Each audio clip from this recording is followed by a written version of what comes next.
Esther, capítulo de número 6. Quem achou pode dar um amém? Amém.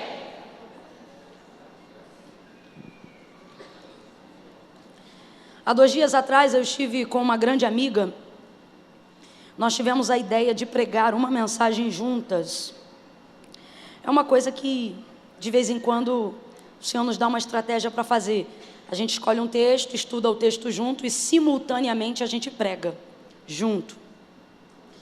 E há 2 dias atrás o Senhor confiou essa palavra ao meu coração e ao coração dessa amiga, a missionária Gabriela Lopes. E hoje, vindo para cá, o Espírito de Deus trouxe ao meu coração uma vez mais essa palavra e Ele disse que era para esse tempo. Oh, aleluia! Esther, capítulo de número 6. Nós vamos ler apenas do verso 1 ao 4. Quem achou, diga amém. Amém. Naquela noite, o rei não pôde dormir, de sorte que mandou trazer o livro das crônicas, os registros do seu reino, os quais se leram diante dele. Achou-se escrito então que Mordecai, ou Mardoqueu, tinha denunciado a Bigtã e a Teres, os 2 oficiais do rei, guardas da porta, que tinham conspirado para assassinar o rei Assuero, e perguntou ao rei: que honra e reconhecimento se deu por isto a Mardoqueu? E os moços do rei disseram aos seus servos: coisa nenhuma se lhe fez. E disse o rei: quem está no pátio? Ora, Amã tinha acabado de entrar no pátio exterior do palácio do rei, para dizer ao rei que se enforcasse a Mardoqueu na forca que lhe tinha preparado. Disse o rei: quem está no pátio? Ora, Amã tinha acabado de entrar no pátio exterior do palácio do rei, para dizer que se enforcasse a Mardoqueu na forca que lhe tinha preparado. Somente até aqui você pode dar um glória a Deus? Glória a Deus, glória a Deus, aleluia. Esse judeu Mardoqueu, ele está de pano de saco, com cinza sobre a cabeça e posicionado já há algum tempo na porta do palácio real. Ele adotou esse comportamento porque houve um edito real para que viesse aniquilar o seu povo. A porta do palácio, ele buscava ter acesso com a sua sobrinha, que era a rainha Esther, a quem ele tinha um relacionamento,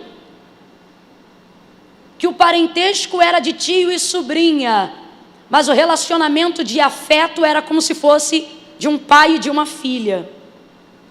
E agora ele está juntando todos os seus esforços, seus sacrifícios pessoais, espirituais, colocando, trazendo em evidência, em toda a sua maneira de viver, uma estratégia do céu, uma resposta do céu, ao ponto que em dado momento, quando ele fica sabendo do edito e ele coloca isso diante de Esther, Hadassa, sua sobrinha, ele percebe que ela fica temerosa, porque só poderia se apresentar diante do rei quem ele fosse convidado, e Esther já não era convidada há um tempo diante da presença do rei.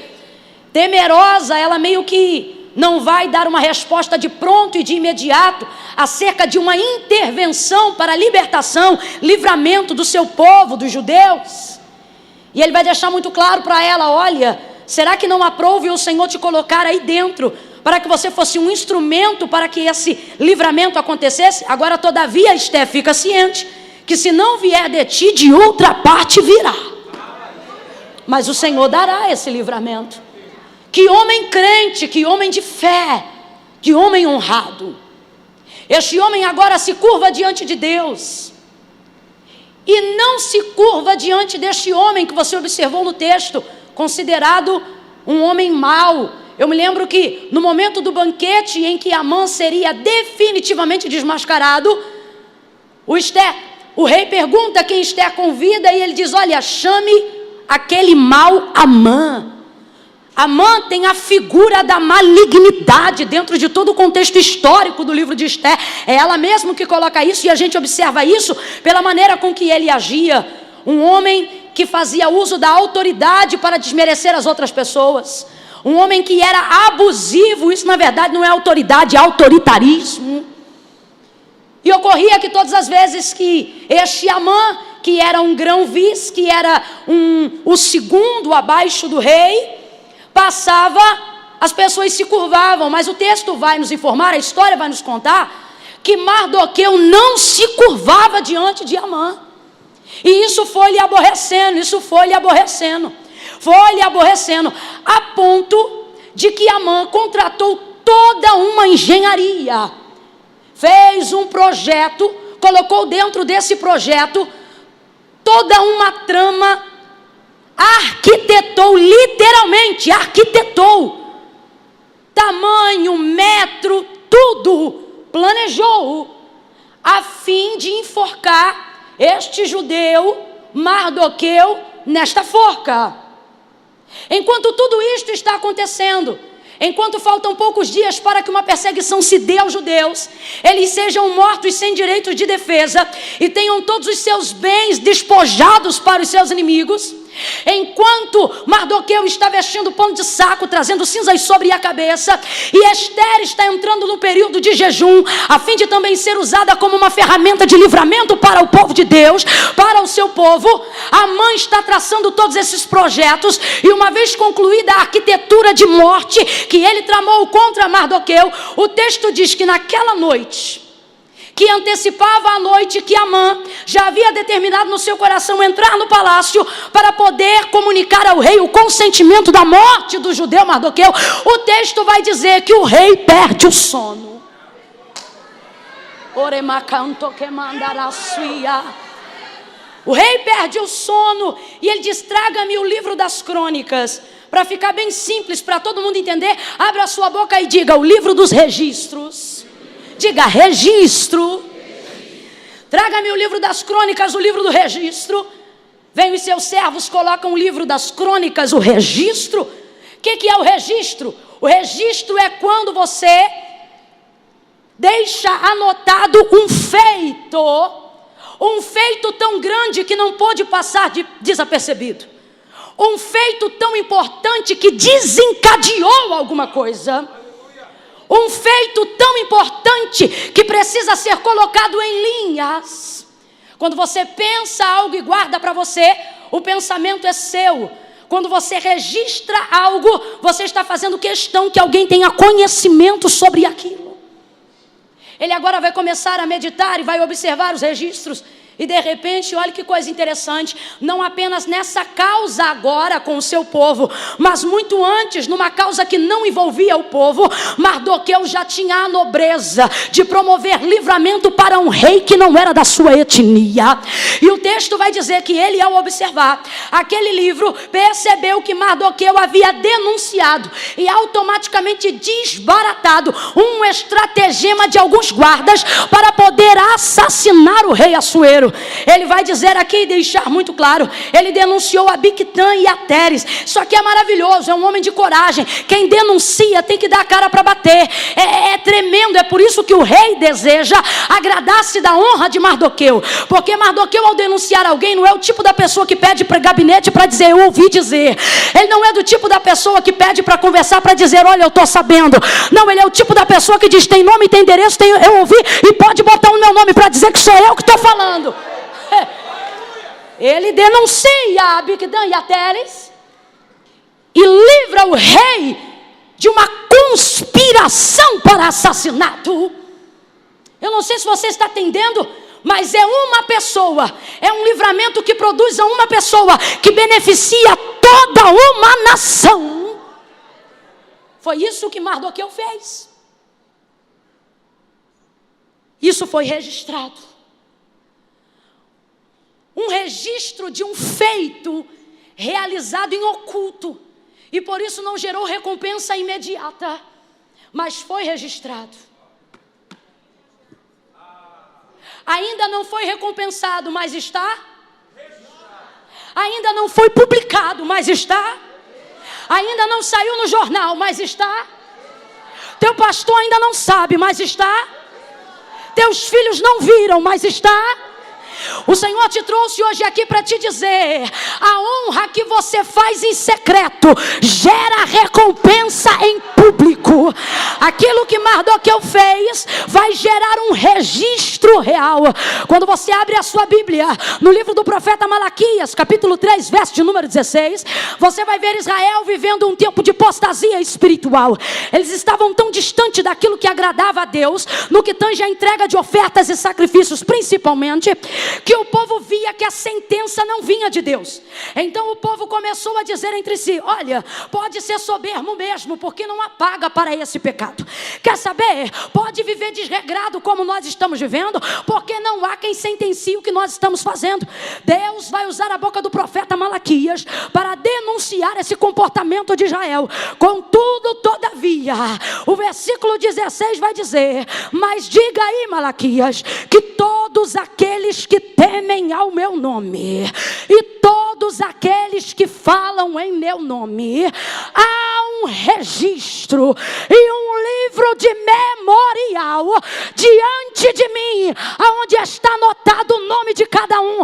O que Deus está dizendo é: para quem quer pecar, que peque. Para quem quer ver o circo pegar fogo, deixa pegar. Para quem está achando que não tem consequência, que continue fazendo. Diga apenas para os meus servos que eu tenho visto todas as vezes que eles mencionam o meu nome com temor.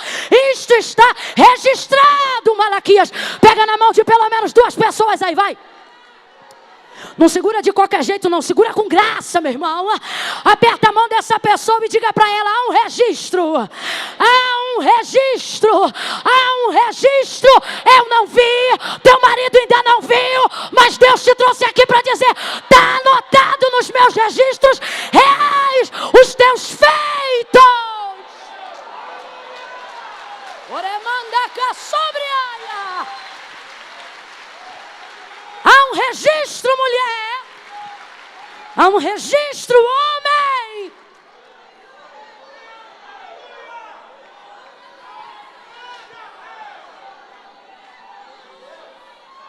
Davi, em dias de lamento, vai cantar salmos que começam tristes, mas que terminam alegres.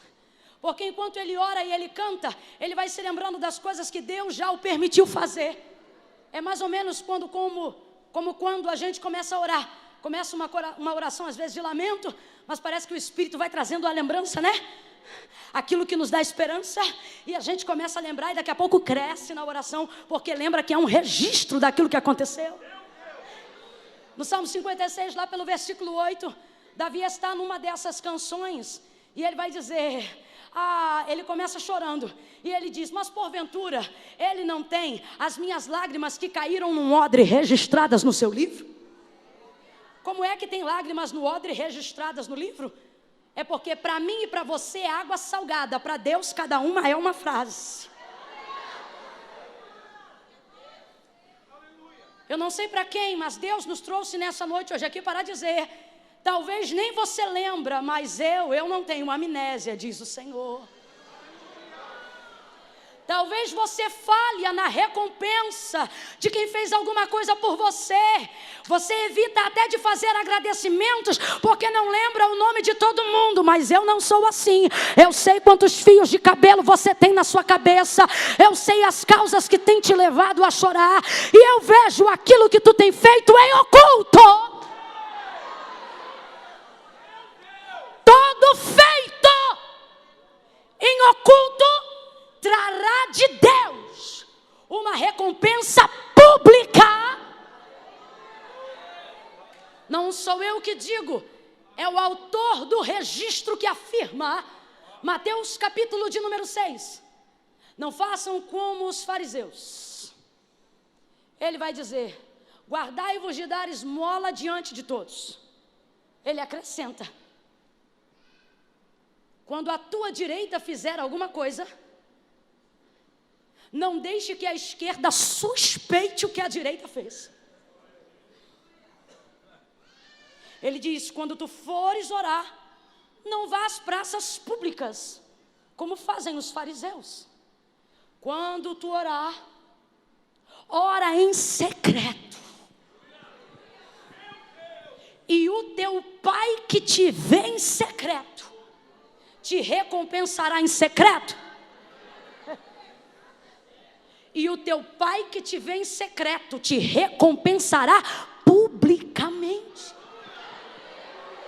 A recompensa pública é para quem pensa na recompensa pública? Não. A recompensa pública é para quem fez no secreto sem a preocupação de ser recompensado. Esses dias eu estava meditando um pouco sobre caridade e solidariedade. E ao observar o judeu Mardoqueu, o Senhor falou comigo. Ele não é apenas solidário, ele é caridoso. E aí quando você para um pouquinho para estudar sobre a diferença entre solidariedade e caridade, eu vou tentar descrever como se fossem duas pessoas. É mais ou menos assim. Se eu pudesse descrever como se fossem pessoas e alguém me perguntasse, me diga aí, irmã Camila, como é a solidariedade? Eu diria, a solidariedade é linda. É ou não é, irmãos? Sem ironia nenhuma, é ou não é? É. A solidariedade é linda, é amada, é popular, é carismática. E se alguém me perguntasse, e a caridade como é? Eu diria, ninguém sabe, porque ela não fala e nunca tira foto. Você consegue perceber a diferença de uma coisa e outra? Irmã Camila, você está dizendo que eu não devo ser solidário? Não, eu estou dizendo que o ser humano é solidário, mas o cristão é caridoso. Mardoqueu consegue entender essa diferença, e é por causa desses feitos que agora o céu se move em prol de lhe trazer uma recompensa pública. Eu não sei o coração de qual cristão a palavra de Deus veio acertar hoje, mas ele está indo ao encontro daqueles que desejam, para dizer, olha, eu vou te ensinar a ter prazer no secreto, eu vou te ensinar a ser honrado quando ninguém está vendo, eu vou forjar o teu caráter dentro de um quarto de porta fechada, eu vou te tirar uns dias da rede social para te ensinar a observar segredos que não podem ser publicados a lugar nenhum. E em tempo oportuno, você vai ver que o teu pai que registra em secreto te recompensará publicamente. Oh, aleluia. Enquanto o rei vê aquilo e pensa, e agora? Foi feita alguma coisa por esse homem? Não. A mente dele começa a trabalhar. E o que é que eu vou fazer por esse homem?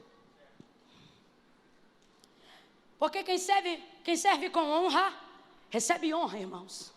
Jesus vai dizer a quem honra, ele diz a quem honra elogio, a quem honra dinheiro, a quem honra cargo. Não, a quem honra, honra. A única moeda que paga honra é a honra. E ele agora vai procurar uma maneira de honrar esse homem que lhe honrou. E ele começa a pensar, o que eu vou fazer para honrar esse homem? O que eu vou fazer para honrar esse homem? Enquanto ele está pensando em si, ele já estabeleceu um decreto. Qual decreto? Eu vou honrar ele. Eu ainda não sei o que eu vou fazer, mas que eu vou honrar ele, eu vou. Dentro dele, ele já estabeleceu um decreto. Ocorre que ele quer uma ajuda para saber de que forma ele pode estabelecer o decreto do seu coração. E aí ele pergunta, tem alguém aí fora? E os guardas respondem, Amã acabou de chegar. A gente leu aqui que Amã tinha acabado de chegar, por quê? Porque ele queria falar do projeto da forca que preparou para Mardoqueu. Quem lembra disso, diga glória a Deus. Só que enquanto ele vem para trazer um projeto, o rei já estabeleceu um decreto. Enquanto ele vem com um projeto, o rei já determinou em seu coração fazer algo para honrar a Mardoqueu. Às vezes a gente se preocupa com os projetos do nosso adversário em nossa direção. E a gente pensa, rapaz, eu sei que estão projetando, eu sei que estão falando, eu sei que estão arquitetando. Só que pare para analisar, o que o inimigo tem? Um projeto. O que Mardoqueu tem? Um feito. Um projeto nunca será maior do que o feito. O nome de Mardoqueu não está nos registros reais, porque ele tinha projetos. O nome de Mardoqueu está nos registros reais, porque ele tinha projetos não entram nos registros. O que entram nos registros são realizações. Quando você vai contratar alguém, quando você deseja ter alguém do seu lado, você escolhe alguém que tem projetos ou alguém que tem realizações. Que obreiro é bom, pastor? O obreiro que diz, pensei nisso, pensei nisso, pensei nisso, pensei aquilo, ou o obreiro que diz, já fiz isso, já fiz isso, já fiz isso e já fiz aquilo. O que o inimigo tem é um projeto. O que Mardoqueu tem é O projeto não libera decreto, mas o feito estabelece o decreto. Amã vem entrando com um projeto, só que ele vai dar de frente com um decreto. Quando Ecabada sebre com Manaio, se eu fosse você, eu já estava glorificando, porque eu não sei se você está entendendo, mas Deus te trouxe nessa noite de domingo para te dizer: não temas os projetos, eu estabeleci sobre a tua casa decretos que vêm antes dos projetos que o teu adversário projetou. Veja, o projeto é engenhoso. O projeto já está praticamente executado, mas ele será interpelado por um decreto. Amã e nem ninguém que execute um projeto está habilitado para realizar um decreto, a não ser o rei. Da boca de quem sai um decreto? Da boca da única pessoa que pode determinar o fim de alguma coisa. Decreto é pontuar.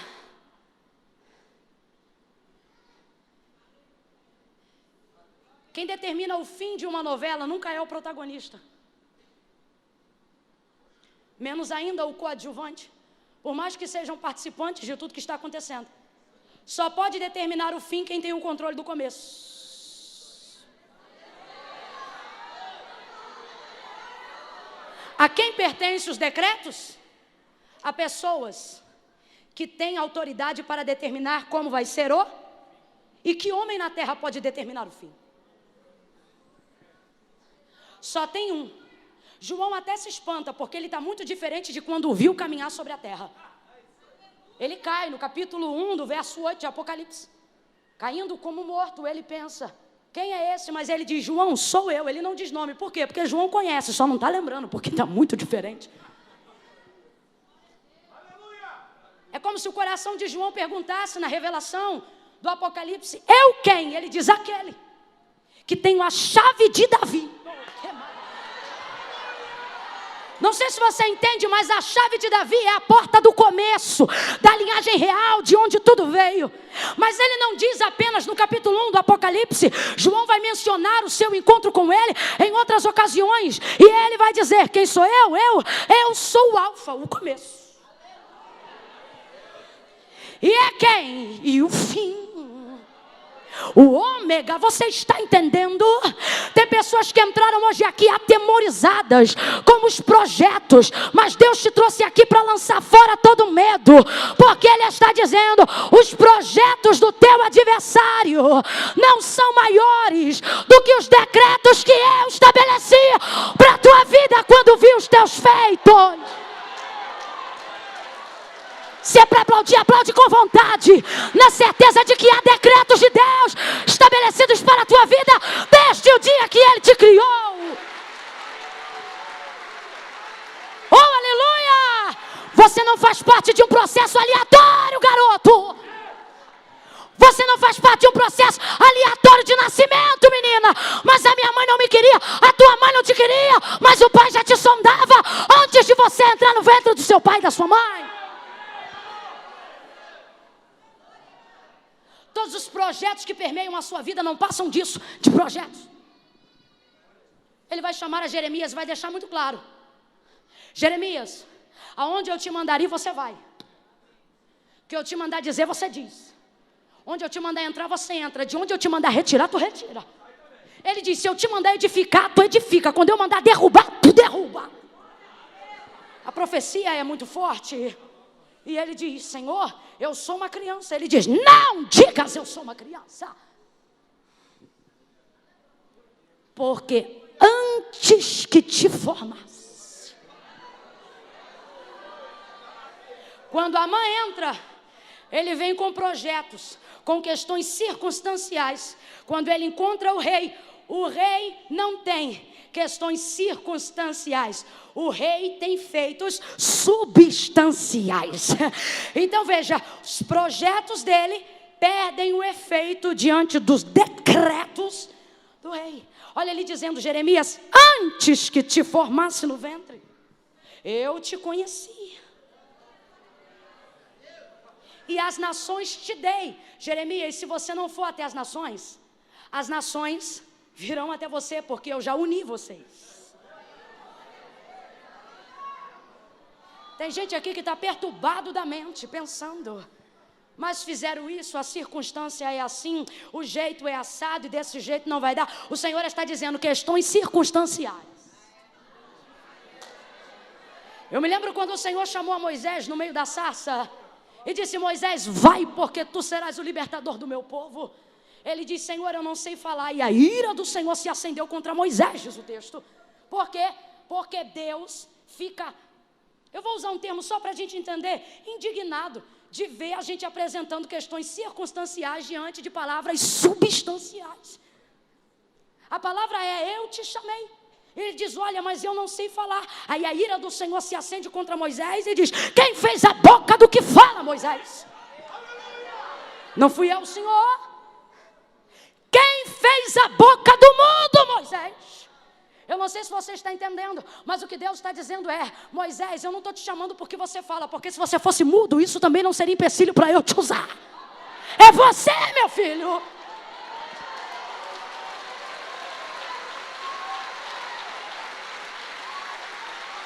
Eu já decretei, eu já estabeleci, ainda antes que houvesse dia, ele já existia, e não há quem possa fazer escapar das minhas mãos, mas eu estou devendo, e não há quem possa fazer escapar das minhas mãos, mas estão me perseguindo, e não há quem possa fazer escapar das minhas mãos, mas o meu marido não é crente, e não há quem possa fazer escapar das minhas mãos.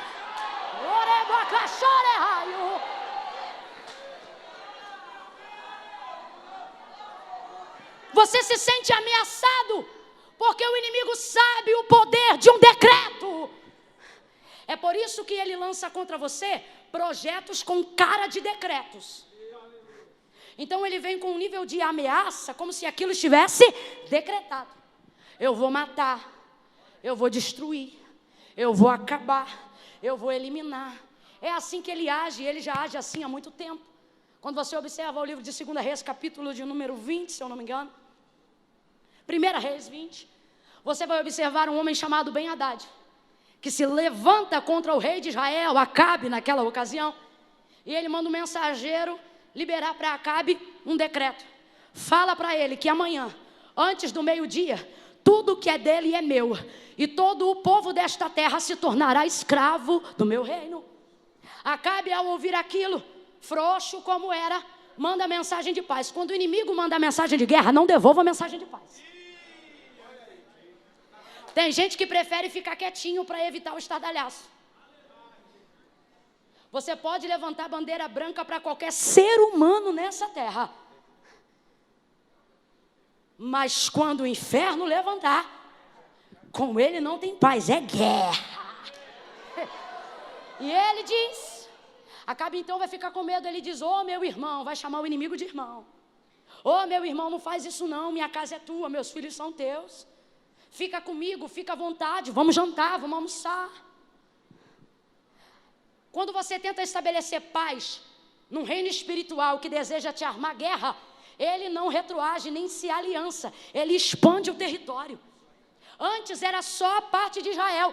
Aí agora ele manda um segundo recado e ele diz assim: agora, porque tu disseste que é meu irmão, fique ciente que amanhã, antes do meio-dia, o pó de Samaria não será o suficiente para conter embaixo dos meus pés.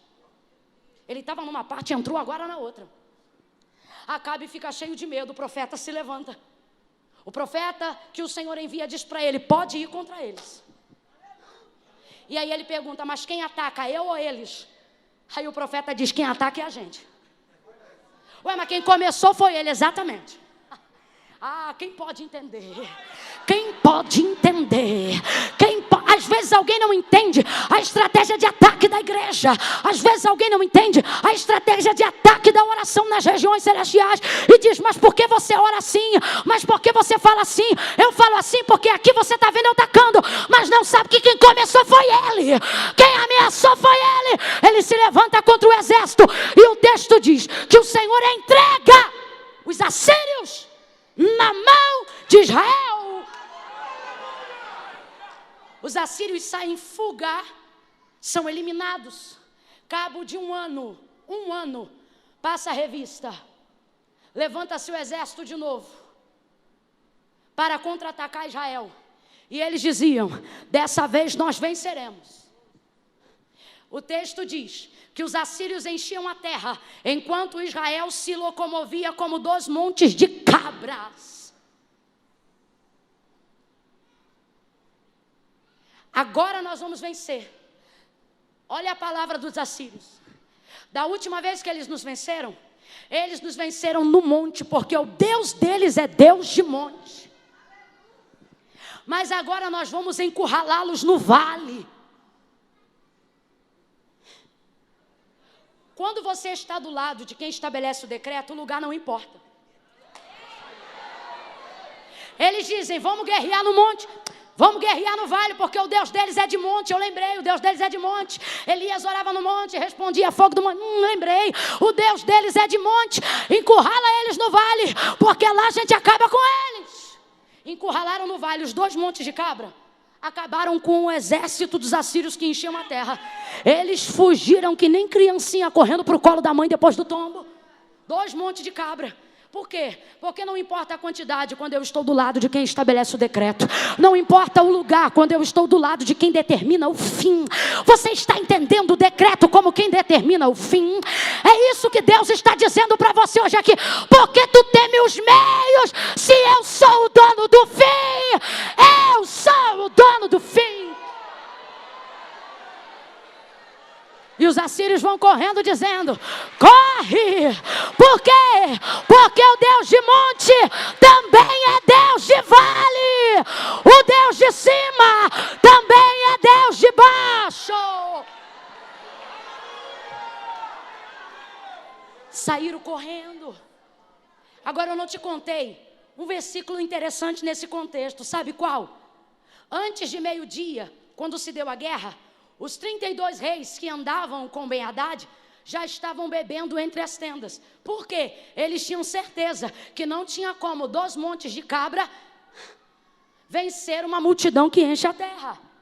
São 32 reis, contando 33 com Ben-Hadad contra um Acabe. Mas é que não é Acabe. Sabe por que eles estão bebendo? É comportamento que só se fazia depois da guerra. Mas eles têm tanta certeza de que não tem como perder, que eles já bebem antes.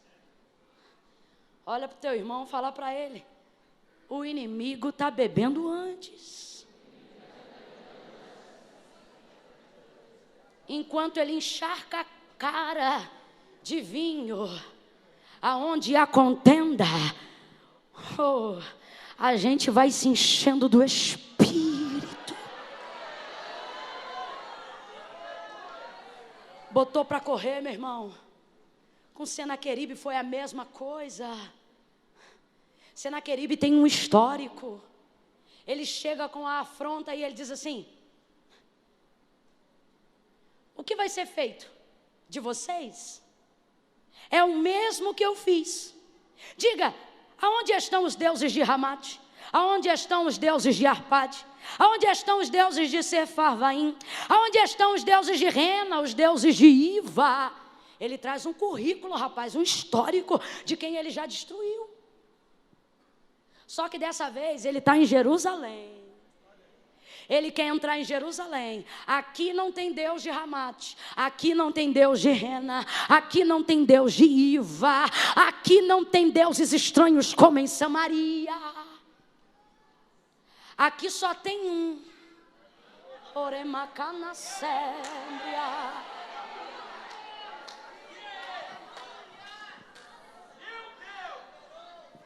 O que é que o Senhor fez?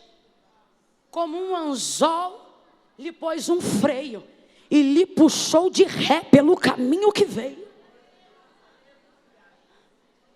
Deus nos trouxe hoje aqui para lembrar que o Deus que você serve é o Deus do início, do meio e do fim. Juízes capítulo 6, Gideão conhecido como Jerubbaal. Jerubbaal, destruidor de altares de Baal. Quando o Senhor ali apareceu no terreno de seu pai, ele acabou com o altar de Baal.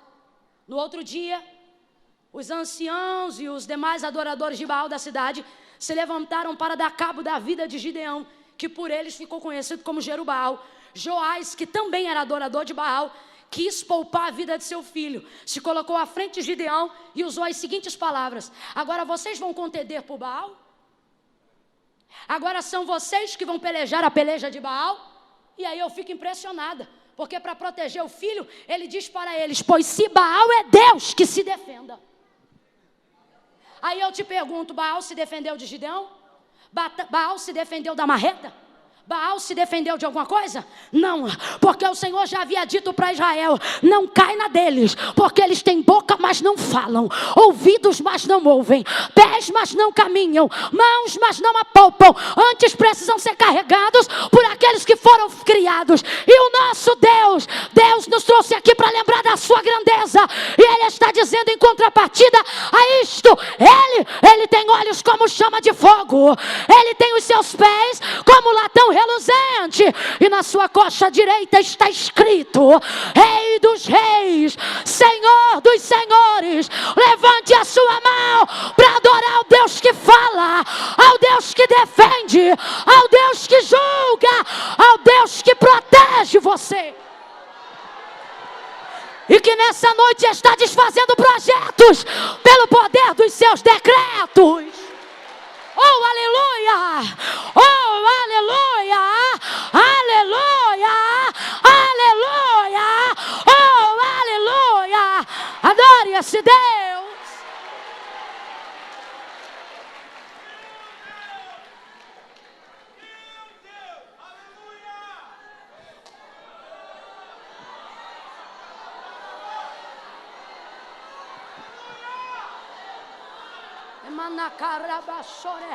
Cadê o menino daqui que estava tocando teclado?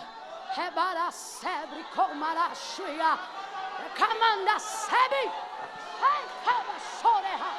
Recamana sorehaia. Ebadaca soreha barachuia.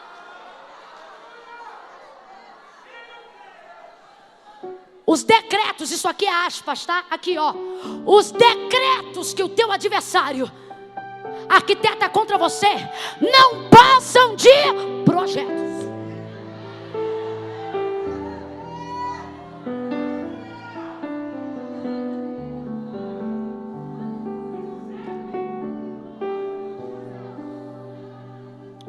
Um pouquinho só mais baixinho. E não quero nada lento com estilo de casamento, não. Faz um bom aí. Por aí, é mais ou menos. Tem que ser baixinho, que ainda não está acabando. Calma aí.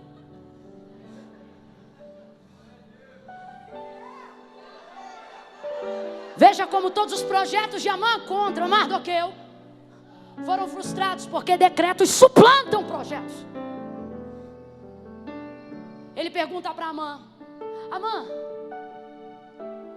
o que o rei faria a alguém cuja honra lhe agrada? Ele pensa: certamente sou eu.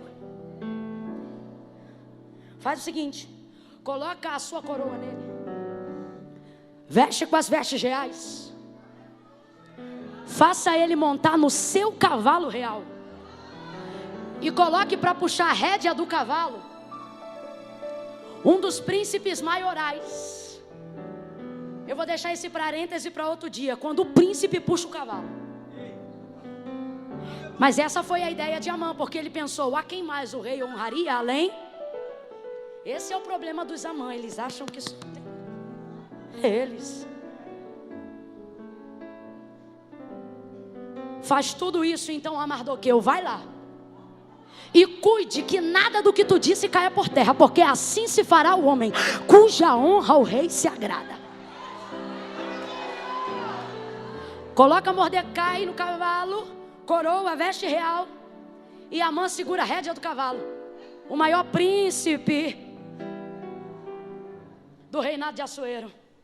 Vai ele puxando o cavalo, e sabe qual é o problema? Ele tinha que anunciar periodicamente o respaldo da honra. Ele segurava a rédea do cavalo, dava mais ou menos uns 10 passos, parava e dizia: assim se faz ao homem cuja honra o rei se agrada. Dava mais uns 8 passos e dizia: assim se faz ao homem cuja honra o rei se agrada. Dava mais alguns passos, e sabe o que ele tinha que fazer? Eu não sei se isso começou às 4 da tarde, mas se começou, não terminou antes das 6. Porque ele teve que andar por toda aquela província anunciando isso. Assim se faz ao homem cuja honra o rei se agrada. Assim se faz ao homem cuja honra o rei se agrada. Assim se faz ao homem cuja honra o rei se agrada. Assim se faz ao homem cuja honra o rei se agrada. Assim se faz ao homem cuja honra o rei se agrada. Irmã, que coisa linda! Eu quero essa coroa, também quero veste, eu quero cavalo. E o anúncio do príncipe, o Senhor está dizendo: a coroa é boa, a veste é linda, o cavalo é imponente, mas tudo isso é nada sem o anúncio. Por quê? Porque o anúncio respalda a indumentária. É assim que fala, indumentária? Indumentária. Sabe por quê? O anúncio traz todo o respaldo daquilo que está sendo feito. Às vezes a gente dá valor demais à veste. Só que deixa eu lhe dizer uma coisa: toda a indumentária, toda a veste sem o anúncio não é honra, é fantasia. Você sabia que bobos da corte também usavam tecidos reais? Porque eles precisavam contracenar algumas cenas da família real. Conta a história com H mesmo, tá? História arquivada, registrada. Que bobos da corte também têm acesso a tecidos reais para construir as suas fantasias.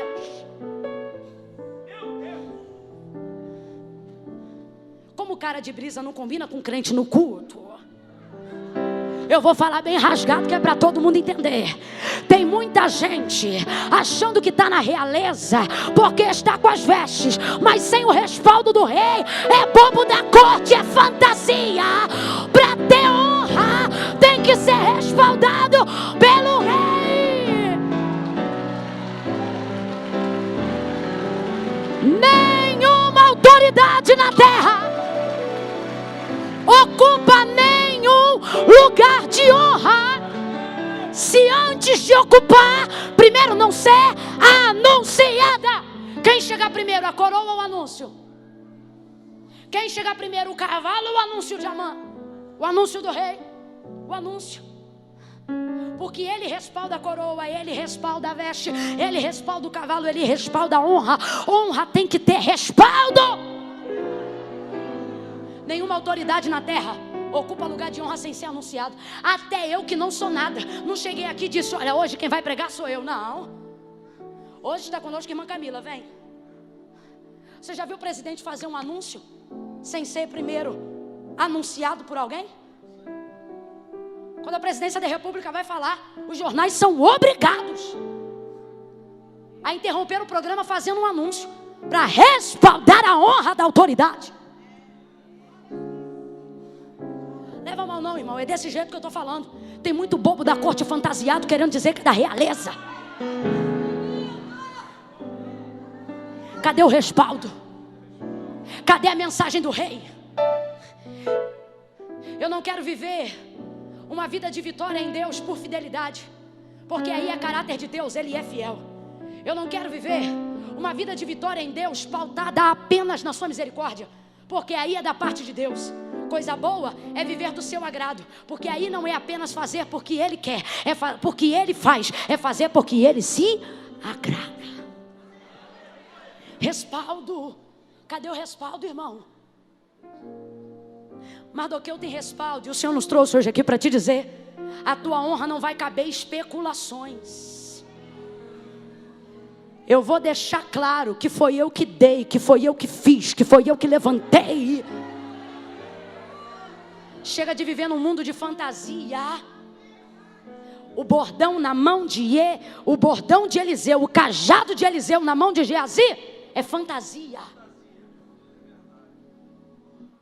Eliseu diz: Geazi, vai lá, pega o meu cajado e deita sobre o filho da sunamita. Ele deita sobre o menino, e aí, o que acontece? Porque tem cajado, mas não tem respaldo. Aí você vai dizer: irmã Camila, nada a ver, pode ser que Deus não quisesse fazer. Não, é do jeito que eu estou te falando, tem que ter respaldo. Sabe por quê? O mesmo Eliseu vai usar uma coisa que não era dele, e até a partida de Elias. Elias sobe, a capa desce. Olha o contraste. O cajado na mão de Eliseu não faz nada, é fantasia. Perdão, o cajado de Eliseu na mão de Geazi não faz nada, é fantasia. Mas a capa de Elias na mão de Eliseu abre o Jordão. É Deus dizendo: quem tem respaldo, quem tem respaldo, quem tem respaldo.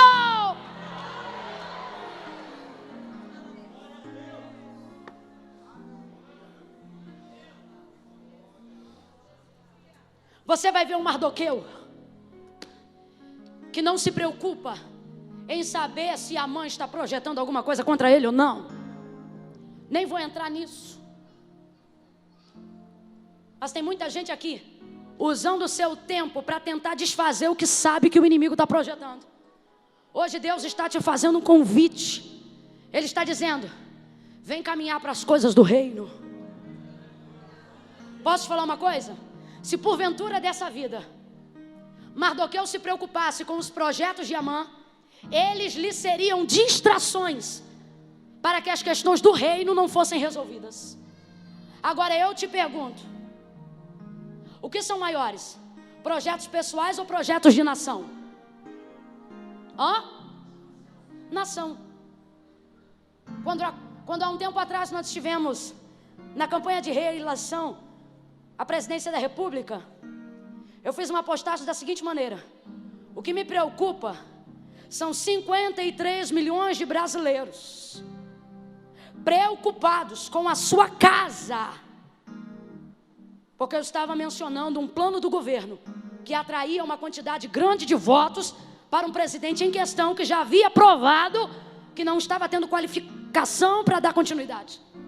E aí eu disse o seguinte: o que me preocupa são os 53 milhões preocupados com as suas casas, esquecendo que as suas casas moram no Brasil. Irmã Camila, o que isso significa? Eu quero dizer que a causa coletiva te inclui, queridão. Se Mardoqueu, abre a mente, que eu estou contando com a tua inteligência. Se por alguma causa da vida Mardoqueu se distrai, como muitas vezes nós fazemos, em querer desfazer o que o inimigo tem feito, ele poderia defender a si próprio por um tempo, mas perderia todo o povo, e automaticamente perderia a si mesmo, porque ele também era judeu. Agora, quando ele luta pelo todo, ao salvar o todo, ele salva. É gente envolvida com muita picuinha pessoal. São pessoas que não estão entendendo que os projetos de Satanás contra a sua vida são distrações para te tirar do foco em que a causa do reino é maior. Olhe para pelo menos duas pessoas e fala bem alto para ela ouvir. Diga para ela: a causa do reino é maior. Não, você ficou sem graça. Olha para ela e diga: a causa do reino é maior. Deus te deu a alegria de te colocar numa causa que é maior do que você. Para fazer parte do reino, você precisa entender que o reino é maior que seu ego. Você sabe por que tem gente que se sente muito ofendida? Porque o ego é muito grande. Ele acha que tudo é sobre ele. Quanto maior a ferida, maior o orgulho. Porque você sempre pensa, você viu, foi para me atingir aquilo ali. Eu vou dar-lhe uma resposta agora aqui no Face. Porque eu sei que aquilo ali foi para mim. Printou a tela do WhatsApp e manda para mim que eu estou fazendo um dossiê para acabar com ela. Sai dessas coisas que tem o teu tamanho. Que tamanho, irmã Camila? Pequenas, mas o Pai te concedeu um projeto maior do que você. E se Ele está te confiando isso, é porque Ele acredita na grandeza do seu espírito. Porque a sua alma é individualista, mas o seu espírito é agregador. Porque em ti há espírito de vida, espírito de excelência, espírito de reino. Pare de se distrair com os projetos de Amã. Posso falar um negócio? O cara está com um pano de saco, cinza na cabeça. Não tem título, não é obreiro, não tem cadeira. Ele não tem nenhuma titularidade real. Mas posso te falar, olha o que ele já fez. Livrou o rei de conspiração. Está julgando a causa de um povo. E é conselheiro direto da rainha. Não, você não entendeu. O cara não é nada e é tudo ao mesmo tempo. Porque não é o que ele tem, é quem ele...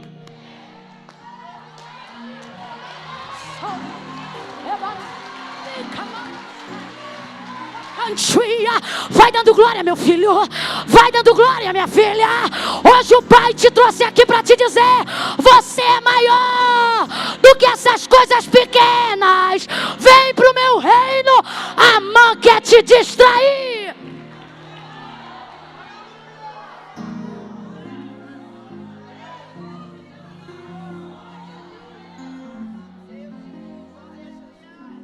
João capítulo 18. Pedro vai cortar a orelha do soldado Malco na hora da captura de Jesus no Getsemane. E Jesus diz: Pedro, coloca a tua espada na bainha, porque não beberia eu o cálice que o Pai me deu. Ele está dizendo: Pedro, se você não está disposto a entregar o pessoal por causa de uma causa mais nobre, eu não sou assim. Eu estou disposto. Hoje o Senhor quer saber quantos estão dispostos a sacrificarem o pessoal em prol de uma causa maior. Quando você sacrifica o pessoal, você promove o reino. Quando você promove o reino honra você. Sacrifica o pessoal. O texto diz que depois de tudo isso, voltou Mardoqueu para a porta. A porta não era o seu lugar de morada, mas era o seu lugar de estada. Haja vista a circunstância de perseguição aos seus, ele voltou para o lugar em que ele funcionava. Posso falar uma coisa? Ele acabou de usar a roupa do rei, a coroa do rei, o cavalo do rei, o príncipe do rei. E depois de tudo isso ele volta para a porta. Ele está dizendo: vai para o lugar que você funciona.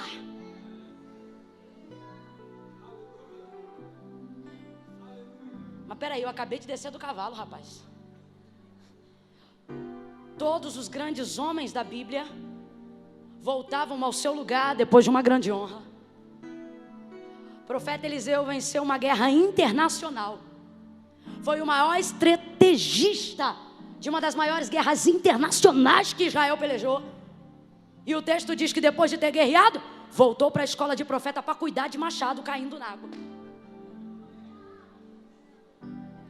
O texto diz que Davi é chamado do campo, recebe a unção para ser rei de Israel. Depois que ele é ungido, o texto diz: e voltou Davi para o campo.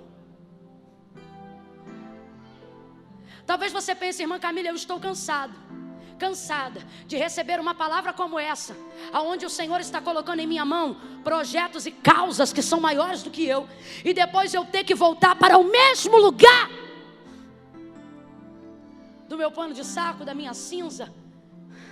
O Senhor está dizendo: entenda, quem está voltando para lá hoje não é a mesma pessoa que veio. Sabe por quê? Alguns lugares se mantêm no mesmo estado, mas ganham uma memória diferente. Vou dar um exemplo bobo para a gente entender. Búzios nunca mais foi o mesmo depois do reconhecimento de uma das maiores personalidades da época, Brigitte Bardot. Todo mundo quer tirar uma foto lá, porque uma personalidade marcou o lugar. Você vai visitar a Europa e alguns outros lugares, onde grandes homens de Deus, da história da eclésia, você vai encontrar uma escrivania comum, um banco comum, mas todo mundo quer entrar para ver. Por quê? Porque ali orou fulano de tal, aqui lia a Bíblia ciclano. Os lugares são os mesmos, mas eles receberam um nível de dignidade maior por causa de quem voltou para lá, quem morava lá. Está entendendo o que Deus está dizendo? Voltar não é a mesma coisa de retroceder. Quando ele volta para lá, ele leva para a porta do rei um nível de dignidade que porta nenhuma tinha antes dele. Finalizando a história, Mardoqueu é colocado em segundo lugar abaixo do rei. Depois de Assuero, quem manda? Mardoqueu. Isso tudo aconteceu enquanto ele estava à porta do rei. O pai está dizendo: dignifique o lugar que você vai voltar quando o culto acabar. Porque enquanto você faz digno o lugar que você está, o Senhor prepara um lugar do tamanho da dignidade que você merece receber. Fique de pé do seu lugar num salto de glória. Enquanto você vai levantando, olhe para pelo menos 2 pessoas. Quantas pessoas? Quantas pessoas? Olhe para pelo menos 2 pessoas e diga para ela: os projetos não são pales para os decretos. Deus te trouxe hoje aqui para te dizer: os decretos e os desígnios que eu tenho para você vão desfazer os projetos que Satanás tem planejado para você. Dignifique o lugar da sua volta. A gente usa a roupa, mas a roupa não é nossa. A gente monta num cavalo, mas o cavalo não é nosso. A coroa de vez em quando até passa na nossa cabeça, mas ela não é nossa. Está contigo, mas não é teu. Quando você aprende a lidar com dignidade com o que está com você, mas não é seu, Deus dá coisas para você. A primeira honra que ele teve de Assuero, vestes reais, coroa e etc., estavam com ele, mas não eram. Quando ele volta para a porta é o ponto de partida para que ele ocupe o lugar que é dele, que é o segundo abaixo do rei. Aquilo era dele.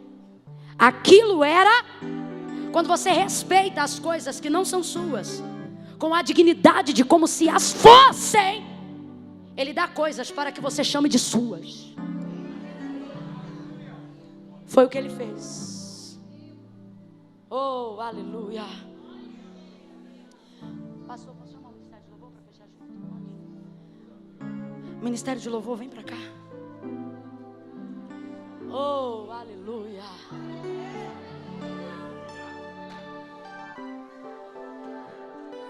Eu quero levantar uma palavra de oração com a igreja.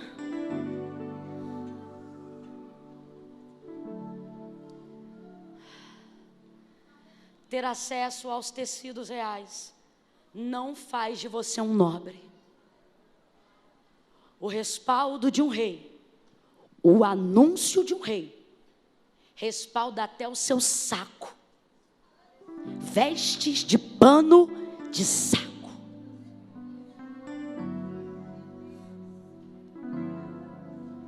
Tem vestes de pano de saco que tem mais respaldo do que muita fantasia real aí.